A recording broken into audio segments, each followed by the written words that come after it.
Então, boa noite a todos. Como a professora Guida falou, meu nome é Renato Tocantins Sampaio, sou professor aqui da Escola de Música, do Departamento de Instrumentos e Canto. Sou musicoterapeuta e educador musical e recentemente terminei meu doutorado no programa de neurociências aqui da UFMG, investigando justamente a questão da sincronia rítmica e da interação social em crianças com autismo no atendimento musicoterapêutico. Hoje eu vou falar um pouquinho mais para vocês sobre essa questão da sincronia rítmica e da interação social no primeiro momento, e aí no segundo momento eu falo um pouquinho da minha tese para vocês. Tá?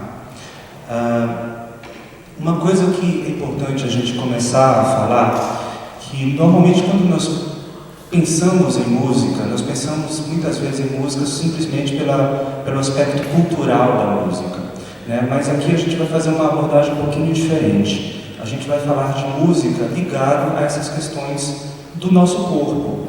Tá? Então, a primeira ideia que a gente tem que ter em mente é que nós não temos um corpo, nós somos um corpo. Nós somos no mundo a partir desse corpo que nós temos. Né? E esse corpo, se por um lado ele nos dá infinitas possibilidades de ações no mundo, ele nos constrange, porque ele não nos dá todas as possibilidades. Por exemplo, já que a gente está falando aqui de música, nós temos o aparelho auditivo que tem uma certa limitação de frequências que ele consegue captar e processar adequadamente. Acima dessa faixa de frequências a gente chama de ultrassom, abaixo dessa faixa de frequências a gente chama de infrassom.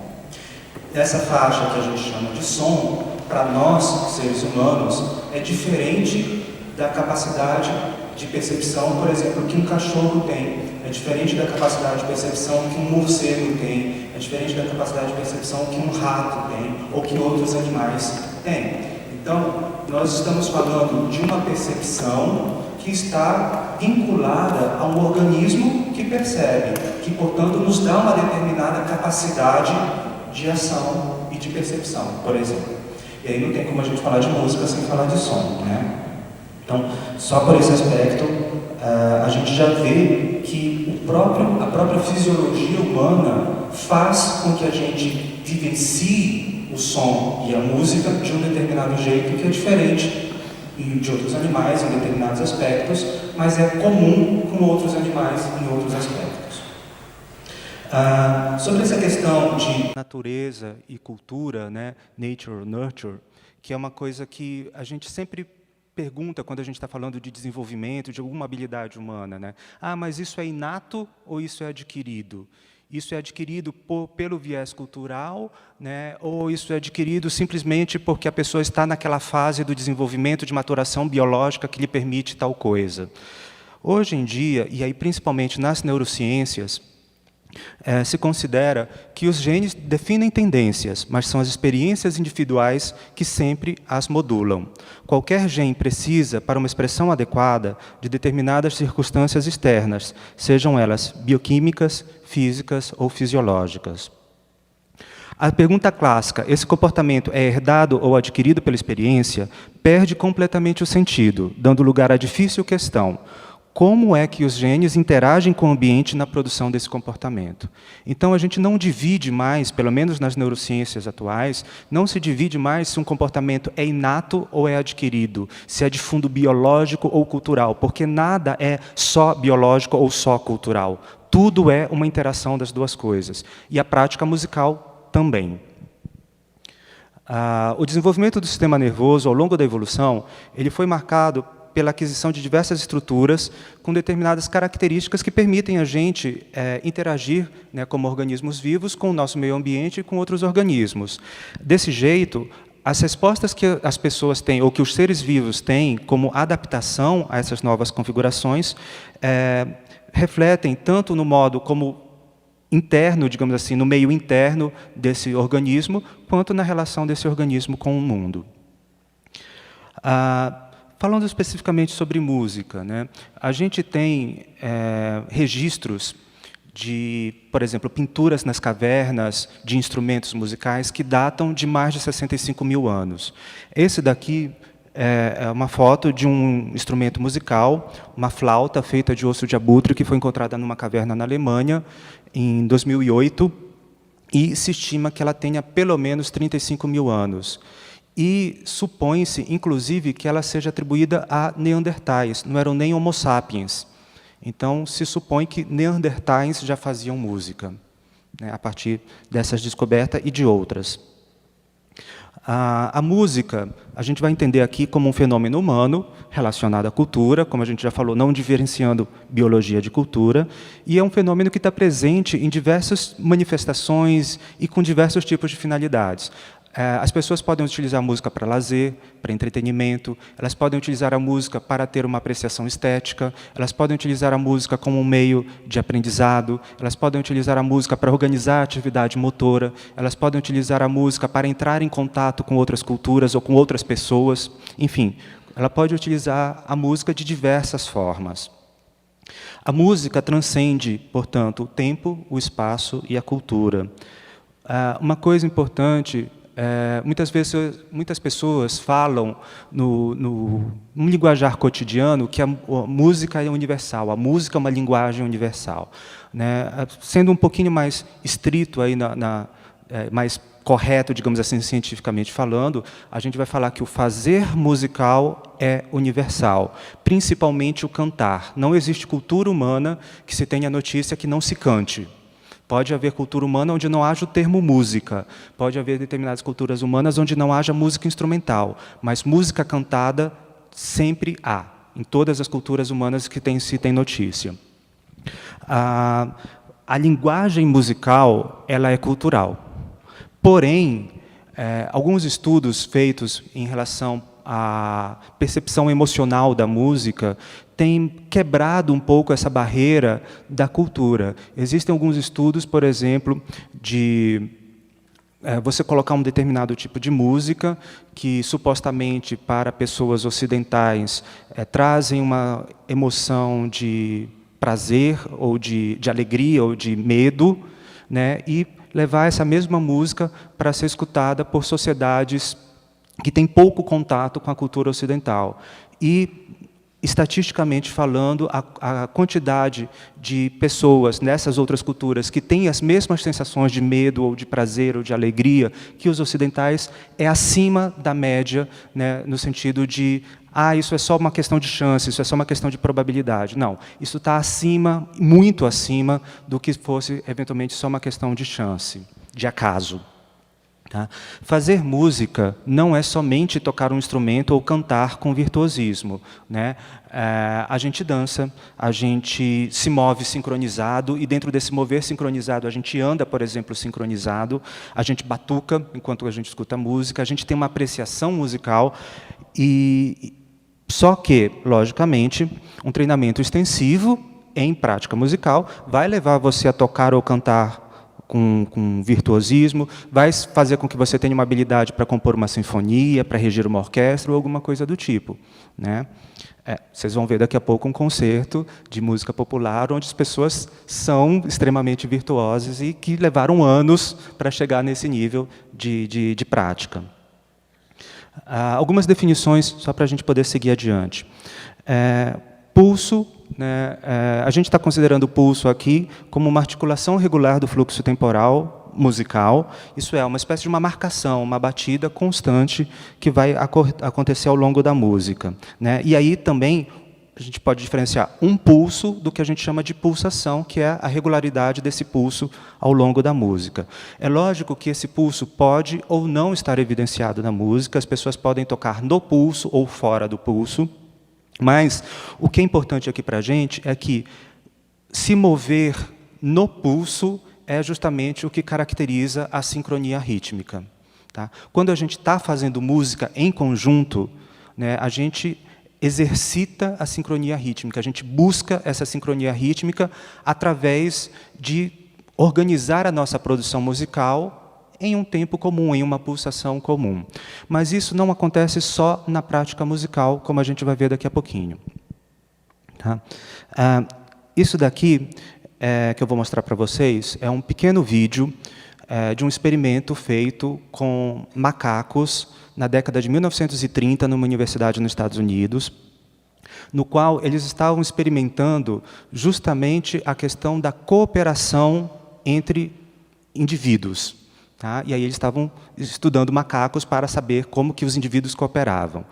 O experimento é o seguinte: tem 2 macacos numa jaula e existe uma caixa com alimentos, bananas, né, ali, e se um macaco, e essa caixa tem 2 cordas, se apenas um macaco puxar a corda, ele não consegue pegar a banana. Para que eles consigam pegar as bananas, os 2 têm que puxar a corda ao mesmo tempo. Ou seja, os 2 têm que cooperar na tarefa para conseguir aquilo que cada um individualmente deseja.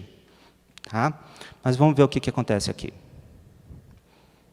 Não tem som esse vídeo, tá?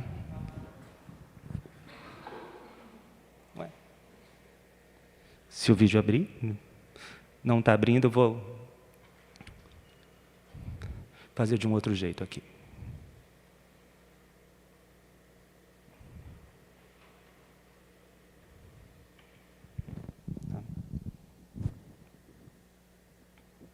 Aí, cada macaco recebeu uma corda. Presta atenção no movimento dos macacos. Se isso não é sincronia, o que é?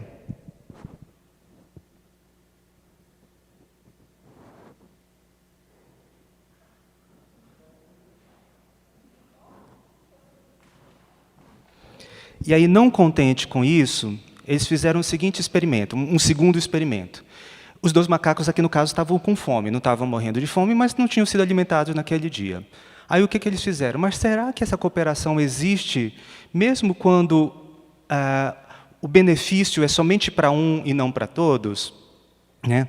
Então, o que eles fizeram? Eles pegaram um dos macacos, deixaram sem alimentação, e o outro alimentaram. Tá? E aí, o macaco daqui da direita está pedindo para o macaco da esquerda colaborar com ele. Tipo, oh, vai lá, colabora comigo, vai. Né? Ó. Colabora comigo, me ajuda a comer, estou com fome.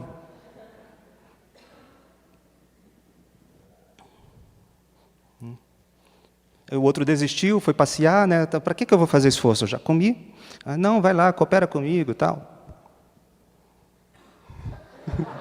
Vamos lá, a gente consegue, né? Mas olha a questão do movimento em sincronia. De novo, a questão da sincronia para a cooperação, para a interação. Tá? É lógico que aquele que não estava com fome não pegou a banana, o outro foi lá e pegou a banana dos 2, né? Mas tudo bem, não é o caso aqui da gente discutir isso. Continuando.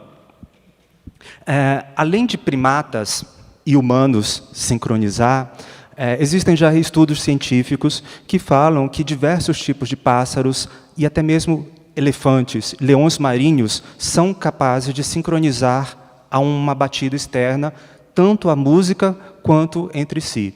Tá? Eu esqueci de colocar o leão aqui na referência para vocês. Desculpa, o leão não, o elefante. Mas existe também. Sincronizar ritmicamente então, uma ação na qual o organismo produz movimentos que coincidem com uma sequência externa de eventos ao longo do fluxo temporal. Na minha tese, eu falo que a coordenação de ações musicais, que é sincronizar ritmicamente, é uma coordenação de ações musicais com outra pessoa em um fluxo temporal compartilhado, demonstrando desejo ou disponibilidade para a interação, bem como para a atividade musical em si. Você só vai cooperar se você tiver interesse no final da atividade, no resultado dessa atividade e na própria interação. Senão você não coopera. Se não coopera, não sincroniza.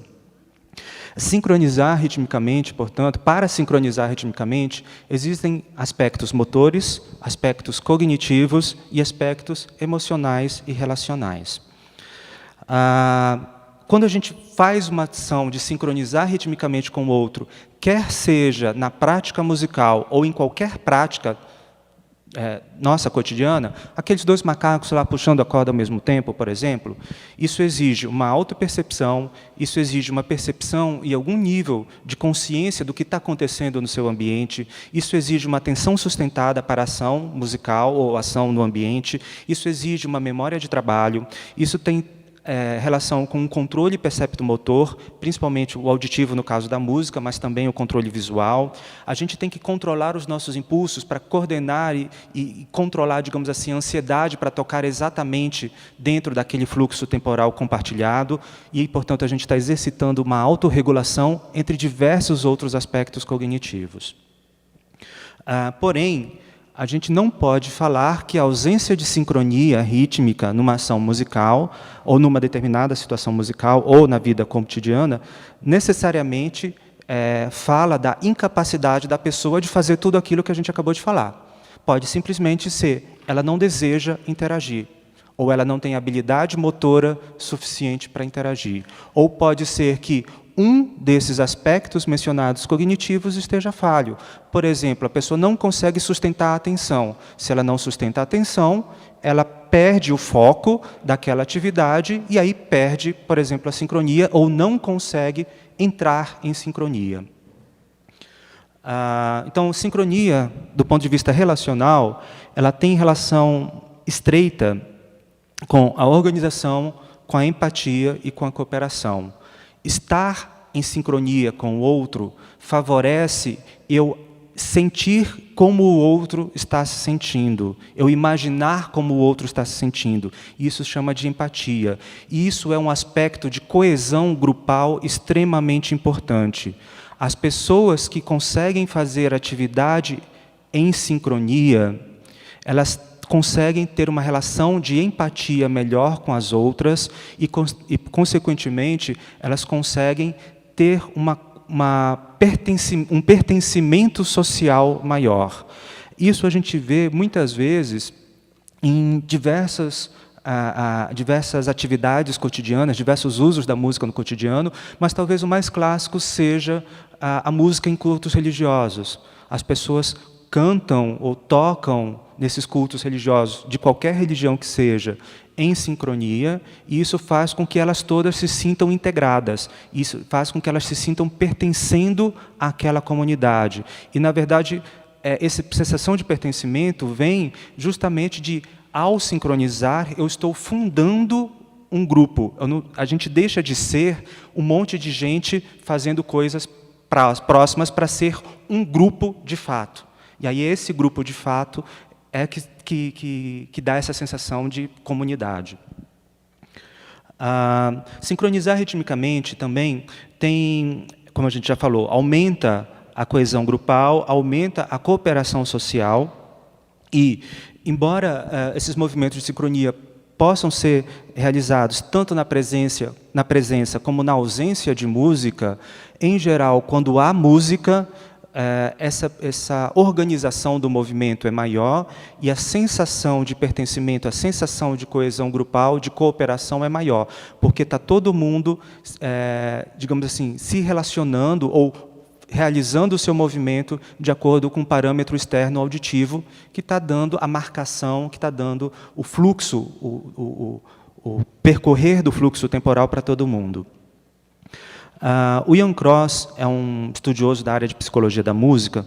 Num artigo de 2014, ele fala que, além da música ser um meio de comunicação, ela pode funcionar como um importante meio de interação e participação, incluindo o acoplamento, que ele chama de entrainment, e uma intencionalidade flutuante. Quando as pessoas fazem música em conjunto, há uma percepção compartilhada do tempo que musicalmente recebe o nome de pulsação, sobre o qual as pessoas podem se vincular de forma afirmativa, no sentido de tocar junto com a pulsação, encoberta, de considerar a pulsação, mas tocar estruturas mais complexas a partir dessa pulsação, ou contrária, a pessoa toca fora da pulsação propositadamente. Tá? E aí ela se recusa a compartilhar essa pulsação. Tanto na situação afirmativa quanto na situação encoberta, as várias pessoas que tocam sobre a mesma pulsação, a gente vai ter aí o que a gente chama de sincronia rítmica. A sincronia rítmica, então, segundo Ian Cross, favorece a filiação social e auxilia no manejo de incertezas sociais. Isso é, permite que os participantes experienciem o significado do evento musical coletivo, ao mesmo tempo como pessoal e como compartilhado. O Koelsch, que é um neurocientista que estuda muito como a música promove emoções e como o cérebro humano processa as emoções a partir da escuta musical, ele fala que o engajamento social que a música favorece é essencial para a manutenção da saúde. Eu não estou falando que música é essencial para a promoção da saúde, mas o fazer música favorece o desenvolvimento de um monte de coisas que é essencial para a saúde. Tá? O não engajamento nessas diversas funções não somente tem efeitos nocivos sobre a saúde, como também diminuiria a expectativa de vida. Por exemplo, a questão de você se sentir pertencendo a um grupo. Como eu falei, você pode ter esse pertencimento originário de outros tipos de ação, mas na música isso se torna mais fácil, isso se torna mais rápido.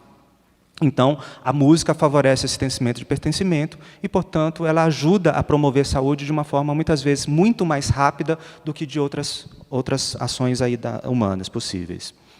O Malloch e o Trevarten são dois estudiosos ligados ao desenvolvimento humano. Eles estudam principalmente bebês e, segundo eles, o engajamento na prática musical compartilhada pode favorecer a criação de um elo afetivo e social entre o bebê e os seus cuidadores. Pesquisas sobre o desenvolvimento cerebral e da interação com bebês levam à compreensão sobre regulação interpessoal mútua. Ou seja, por exemplo, se a gente tem uma mãe cantando uma canção de ninar e ninando o seu bebê, não é simplesmente a mãe que está fazendo algo para o bebê e regulando a ação do bebê. O bebê também regula o que a mãe está fazendo. É uma autorregulação mútua entre mãe e bebê. A mãe vai reagir à ação do bebê, a mãe vai produzir algo direcionado para esse bebê, e esse bebê vai reagir e, portanto, um vai influenciar o modo como o outro atua, o modo como o outro está experienciando essa relação. E aí aqui a gente está dando um exemplo de mãe e bebê, mas isso serve para todos os pares, né, de indivíduos. Uma coisa importante que Malloch e o Trevarten falam, detalhe, um é biólogo, o outro é psicólogo, nenhum dos dois são músicos, tá? Bebês já nascem com habilidades rítmicas e com potencial para controle motor equivalente ao que os adultos utilizam para guiar habilidades sofisticadas em sequências de movimentos conscientes, programados e no pensamento racionalmente mediado. Ou seja, segundo o Malloch e o Trevarten, o bebê já nasce com a habilidade para fazer tudo isso que nós adultos fazemos. A questão é, ele vai precisar desenvolver isso a partir de experimentar na cultura, ou seja, experimentar na relação com outros seres humanos. Lembra que a gente falou no início da apresentação que a gente não vai diferenciar, não vai trabalhar só com o aspecto biológico, só com o aspecto cultural. Na verdade, esse pensamento é da interação entre a biologia e a cultura. Tá? O Malloch e o Trevarten falam numa regulação intuitiva de sons musicais e gestos, numa protoconversação entre mãe e bebê, né, e jogos infantis são desenvolvidos, e nesses jogos infantis são desenvolvidos apego e proteção, criando um companheirismo de estar vivo conscientemente numa realidade compartilhada. Alguns estudos atualmente, inclusive, têm falado da presença maior de um neurohormônio chamado oxitocina em mães que cantam para os seus bebês. A oxitocina é um hormônio que está ligado justamente a esse apego materno à criança e também em adultos no apego, por exemplo, que existe no relacionamento entre casais. Quando saudáveis, esses jogos motivam e regulam a autoconfiança na presença de outros e prepara para a apreciação estética e moral, tanto da intimidade cooperativa, em todos os estágios do desenvolvimento, como também vai ser um primeiro passo para o desenvolvimento da linguagem verbal. Tá? Então, segundo o Malloch e o Trevarten, a música, digamos assim, do ponto de vista ontogenético, ela vem antes da fala. Tá? A gente aprende a musicar antes de aprender a falar. O Behrens, Müller e Ziobeck eles fazem um estudo, e vários estudos a respeito de sincronia, também de movimento, e eles falam que existe um corpo crescente de evidências em pesquisas empíricas sobre o efeito do movimento sincronizado na filiação e na cooperação, dentre vários outros. E aí eles relatam 3 grandes grupos. Atividades ritmadas, como andar sincronizado, podem resultar em maior cooperação e até mesmo em determinado nível de sacrifício pessoal em exercícios econômicos de grupo. Existem hoje vários tipos de estudos que chamam de jogos econômicos, onde a pessoa tem de fazer, lidar com questões econômicas mesmo, de ganhar, de perder, né, um bem ou um dinheiro, um dinheiro virtual ou alguma coisa do tipo. O que os estudos têm mostrado é que as pessoas que, por exemplo, fazem atividades sincronicamente antes desses jogos econômicos, elas cooperam mais e, inclusive, elas estão mais permissivas a ter uma perda pessoal por um suposto bem grupal. E aí esse movimento sincronizadamente é andar sincronizadamente, é balançar numa cadeira de roda, balançar numa cadeira de balanço, não cadeira de roda, uma cadeira de balanço sincronizadamente, ou outras coisas desse tipo. Tá? Um outro tipo de estudo que também é feito é com finger tapping, que é quando você bate, por exemplo, com o dedo numa mesa, você bate com o dedo numa determinada plataforma de algum tipo. Tá? E aí eles fizeram o seguinte tipo de estudo também com jogos econômicos. Você faz o finger tapping, cada indivíduo faz o finger tapping regulando com o metrônomo, ou as pessoas fazem finger tapping regulando uma com a outra e depois vão para os jogos econômicos. Quem fez com um ser humano tem uma maior cooperação nos jogos econômicos. Quem fez com o metrônomo estava muito, digamos assim, muito mais individualizado nesses jogos econômicos. Ou seja, sincronizar com o outro aumenta a cooperação. Sincronizar com o outro aumenta a coesão grupal. Sincronizar com o outro aumenta, inclusive, a aceitação de possíveis perdas pessoais em função de um bem maior coletivo. Aí, no caso, também já mencionei da questão da cadeira de balanço.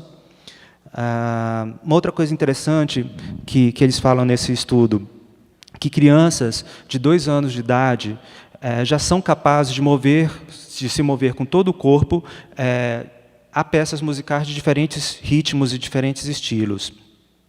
Só que esse movimento sincronizado ele vai sendo ampliado com o desenvolvimento das habilidades motoras, cognitivas e sociais ao longo de toda a infância.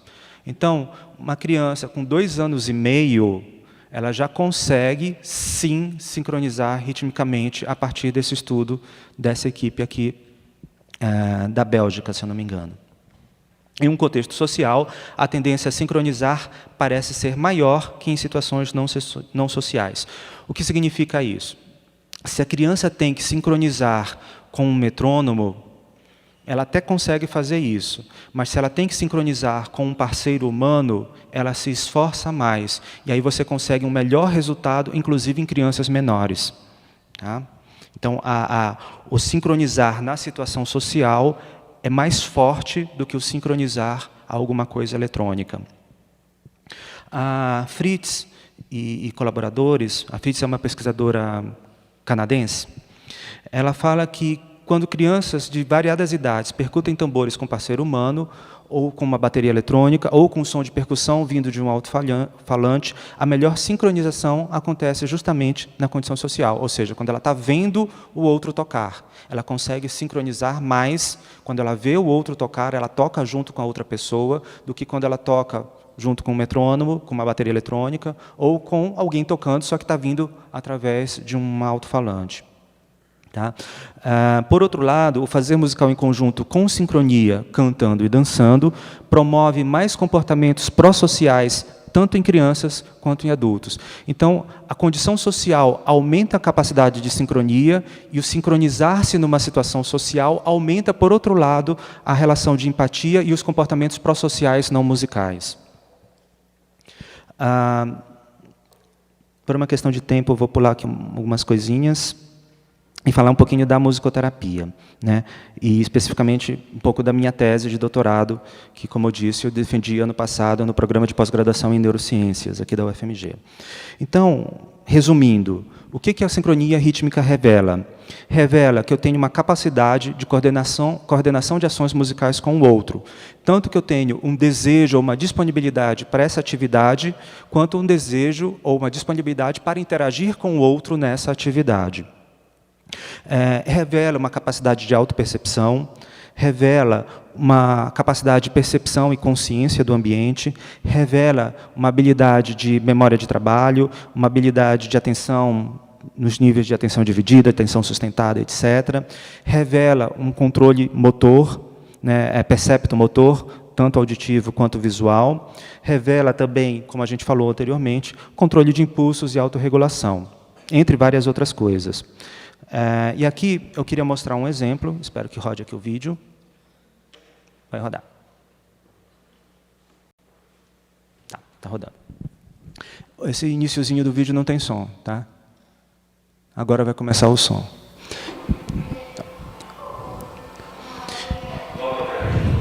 Esse daqui é um paciente que eu atendi no meu projeto de doutorado. É um garoto de 7 anos com autismo, um autismo mais grave, assim, moderado, digamos assim.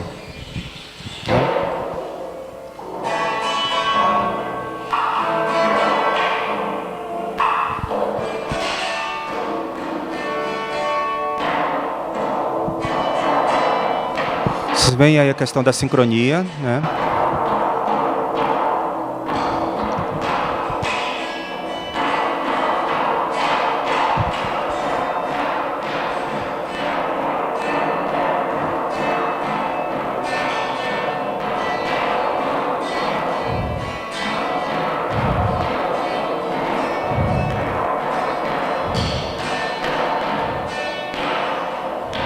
Ele perde o ritmo porque ele está dissociando os membros superiores, né?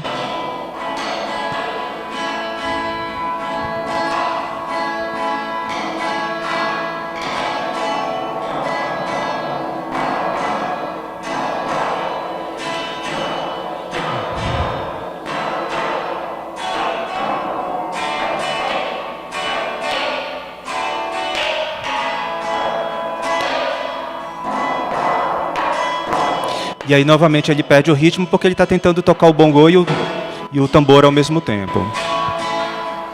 E aí, abandona a interação. O que a gente tem aqui nesse exemplo? Justamente essa questão de as pessoas com autismo, elas têm... e aí, deixa eu fazer um parênteses aqui. Eu sigo uma abordagem que a gente chama de abordagem conexionista do autismo, uma explicação conexionista para o autismo, segundo o qual o autismo, a pessoa com autismo, ela apresenta uma menor conectividade entre diversas áreas do cérebro que fazem com que ela apresente as características típicas do autismo, que são basicamente 3. Problemas ou dificuldades na interação social, problemas ou dificuldades na comunicação e comportamentos alterados ou comportamentos repetitivos ou dificuldades, né, de flexibilidade de comportamentos. São pessoas muito atreladas a rotinas, né, quase a rituais e outras coisas do tipo. A musicoterapia, ela é uma forma de se fazer um trabalho terapêutico com as pessoas, no qual a gente usa a música para promover esse contato com o outro, no caso a pessoa com autismo, e a partir desse contato na experiência musical, a gente tenta modificar essa experiência musical, o caminho dessa experiência musical, para promover o que essa pessoa necessita do ponto de vista clínico, que pode ser uma melhora da interação, pode ser uma melhora da atenção, pode ser uma melhora da coordenação motora, pode ser um desenvolvimento da linguagem, enfim, o que ela precise. A questão é, a gente interage com o outro na música, né, no caso aqui, o paciente está tocando, está improvisando junto comigo, para que a gente chegue justamente nesses objetivos clínicos que a gente traçou aí. Eu sei que o meu tempo já está acabando, mas eu queria mostrar um outro exemplo, também muito rapidinho. Aqui também é um menino com autismo, de 9 anos, só que aqui é um menino com autismo mais leve. Tá? E o que vocês vão perceber é a habilidade desse menino de interação social na experiência musical. Tá? Lembre-se, não é um menino de desenvolvimento típico, é um menino com autismo. Ele deixou cair a baqueta.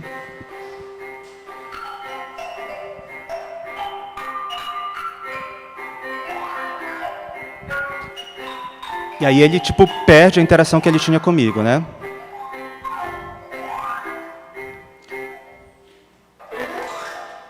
O que eu faço? Para resgatar essa interação, eu começo a imitar o comportamento dele, o comportamento musical dele.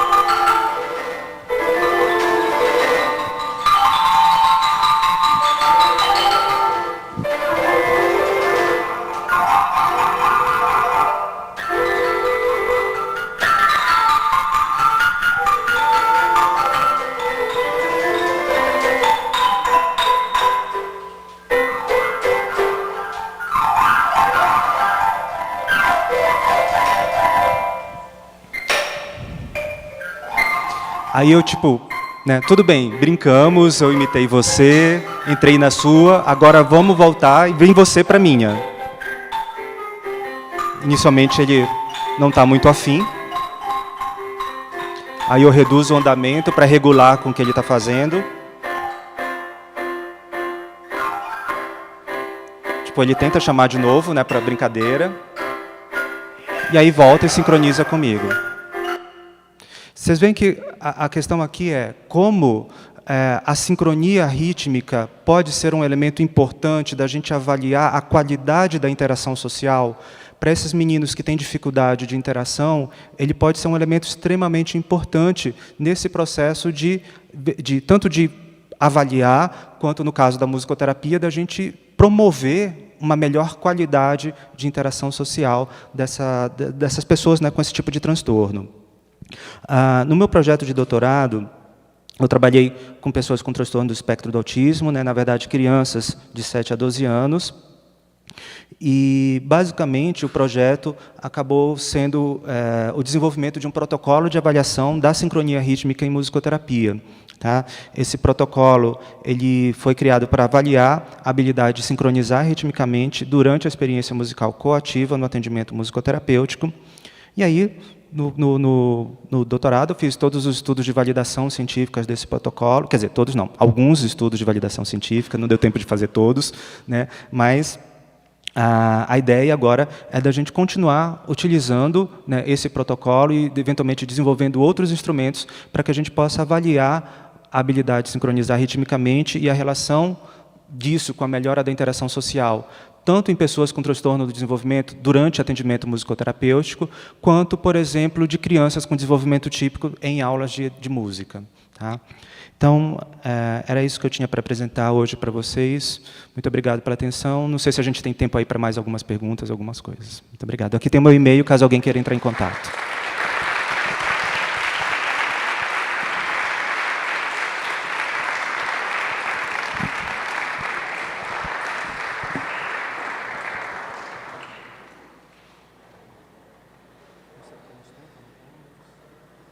Alguém tem alguma pergunta, algum comentário? Pois não. Fale um pouquinho mais alto quando estou te escutando, por favor.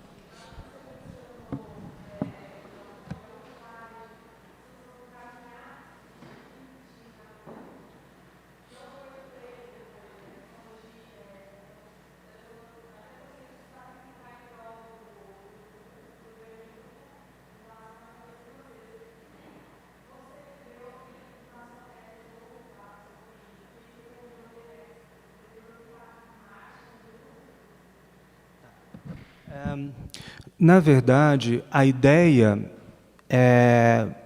Eu não cheguei a ver nada a respeito disso, tá? Dessa questão da marcha militar, tá? Porque também não era muito o meu foco, né? Eu estava trabalhando muito mais com as questões relacionadas à saúde do que coordenação de comportamentos de modo geral. Mas a explicação possível é justamente que a ideia que sei lá, um pilotão do Exército, ele não funcione como um monte de indivíduos, mas ele funcione como uma coisa única. E o sincronizar favorece essa coesão grupal, favorece essa cooperação entre eles. né? Sobre essa questão de música utilizada para, por exemplo, para exércitos, para marchar junto, etc., é justamente nesse sentido. A gente tem relatos disso desde Platão, né, quando ele falava lá na República, né, no livro A República, num determinado momento ele fala da utilização do modo dórico para ações civis, né, como, por exemplo, para soldados que estão indo para a guerra, ou para a batalha, especificamente, ou alguma coisa desse tipo. E aí ele fala do uso desse modo, e não de outros que favoreceriam outros tipos de sentimento, favoreceriam outros tipos de estados emocionais e de relações, né? Então, a gente tem que ver isso também. Não é simplesmente o sincronizar musicalmente, mas outros aspectos da música que também favorecem determinados estados de espírito e determinadas ações posteriores. Tá? Aqui a gente está no trabalho só se referindo a sincronia rítmica, porque num doutorado não dá para você trabalhar tudo, você tem que cortar, você acaba trabalhando com um negocinho desse tamaninho, mas a ideia é que você tenha cada elemento musical, ele pode ou não colaborar justamente para essa coesão social ou para levar para um estado emocional ou alguma coisa desse tipo, não. Só um parêntese aqui, rapidinho. Quando eu estou falando aqui modo dórico em Platão, na República, são os modos gregos originais, não são os modos que a gente muitas vezes chama de modos gregos, ou que são eclesiásticos, que a gente costuma usar hoje em dia, que são, na verdade, provenientes da Idade Média. Tá? Então, o dórico para a Grécia Antiga não tem nada a ver com o dórico do canto gregoriano, que muitas vezes é o que a gente tem como referência para modos hoje em dia. Tá? Okay? E uma outra coisa, modo grego também não era só escala, era ritmo, era o tipo de instrumento, eram várias outras coisas, era um conjunto de coisas que se chamava modos, que dava a característica do ethos para aquelas músicas. Okay. Mais uma pergunta? Não? Então, agradeço a vocês pela atenção. Aqui está o meu e-mail, caso alguém queira entrar em contato. E até mais.